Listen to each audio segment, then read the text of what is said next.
दोस्तों, इस दुनिया में लगभग हर इंसान सुख, शांति और सफलता प्राप्त करना चाहता है। हर इंसान अपनी बुरी आदतों को छोड़ना चाहता है। कोई भी स्टूडेंट नहीं चाहता कि वह एग्जाम में फेल हो जाए। कोई भी इंसान नहीं चाहता कि वह खा खा कर भैंसे जैसा मोटा हो जाए। लेकिन उसके आसपास इतने सारे डिस्ट्रैक्शन का जाल फैला हुआ है कि वह ना चाहते हुए भी उसमें फंस ही जाता है। कई बार तो आपको पता भी होता है कि यह काम करना बहुत जरूरी है, इसे नहीं किया तो आपको सक्सेस नहीं मिलेगी, फिर भी आप उसे नहीं करते। फॉर एग्जाम्पल, आपको पता है कि अभी स्टडी का टाइम है, अभी स्टडी नहीं की तो आप फेल हो जाओगे, बट फिर भी आप जानबूझकर बहाने बनाते हो, टाल मटोल करते हो। एक्चुअली आप पढ़ना तो चाहते हो, लेकिन पता नहीं क्यों आपका मन ही नहीं करता पढ़ने को। दोस्तों, यह बीमारी केवल आपकी ही नहीं है, आपके जैसे लाखों लोग इस बीमारी से संक्रमित हैं। दुनिया के 90% लोग इस बीमारी के शिकार हैं। यह बीमारी हर साल लाखों लोगों के सपनों को निगल जाती है। इसीलिए अगर आप इस बीमारी से बचना चाहते हैं तो आपको कुछ महीनों के लिए आइसोलेशन में जाना होगा, जैसा आपने कोरोना से बचने के लिए किया था। बिल्कुल अकेले ऐसे एकांत जगह पर चले जाओ जहां आपको डिस्टर्ब करने वाला कोई ना हो, जहां केवल आप हो, आपका लक्ष्य हो और आपके सपने हो। अब शायद आप पूछेंगे कि इससे क्या होगा, तो इसके कुछ साइकोलॉजिकल रीजन है। आइए आपको डिटेल में समझाते हैं। देखिए, हम सभी के अंदर दो आवाजें होती है, एक मन की आवाज और दूसरी अंतरात्मा की आवाज। मन की आवाज अनकॉन्शियस माइंड से आती है और अंतरात्मा की आवाज सबकॉन्शियस माइंड से आती है। हम अपनी पूरी लाइफ में जो भी काम करते हैं, इन्हीं दोनों आवाजों के डायरेक्शन में करते हैं। हमारे मन की आवाज ज्यादा तेज है, क्योंकि आदिकाल से ही परिस्थिति और जरूरतों की वजह से इसका ज्यादा विकास हुआ है और हम अधिकांश समय इसी की आवाज का अनुसरण करते हैं। अंतरात्मा के तल पर ज्यादा विकास नहीं हुआ है, इसीलिए इसकी आवाज बहुत कम है और हम कभी कभार ही इसकी आवाज सुनते हैं। लेकिन अंतरात्मा की आवाज हमेशा हमारे सपने की, हमारे कर्तव्यों की और हमारे लक्ष्यों की याद दिलाती है, जबकि मन की आवाज को सही गलत, अच्छे बुरे से कोई मतलब नहीं है। यह हमेशा इंद्रिय सुखों की तृप्ति चाहता है और वह भी तुरंत चाहता है। साइकोलॉजिकल लैंग्वेज में इसे इंस्टेंट ग्रेटिफिकेशन कहा जाता है, यानी तत्काल संतुष्टि। और चूंकि हमारे आसपास इंस्टेंट ग्रेटिफिकेशन के लिए तमाम रिसोर्सेज अवेलेबल हैं, इसलिए हम मन की आवाज को सुनकर उन्हीं चीजों में उलझे रहते हैं। Sexual desire, porn addiction, fast food, social media और वीडियो गेम्स इत्यादि इंस्टेंट ग्रेटिफिकेशन के ही सोर्स हैं।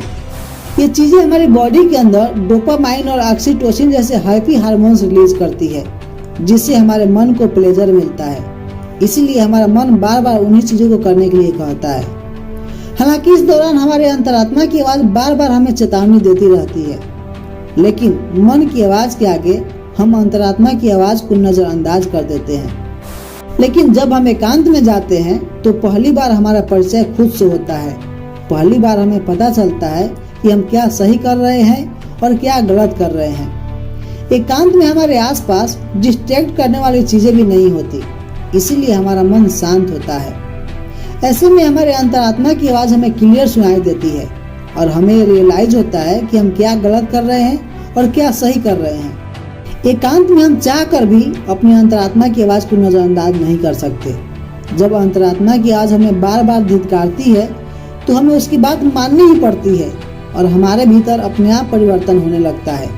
परंतु उसके लिए आपको कुछ और काम भी करने होंगे जो हम बताने जा रहे हैं, वरना कहीं ऐसा ना हो कि आपका पूरा आइसोलेशन मूवी देखने या सोशल मीडिया पर ही बिता दें। तो सबसे पहले, अगर ज्यादा जरूरी ना हो तो अपने स्मार्टफोन को साथ में ना ले जाएं।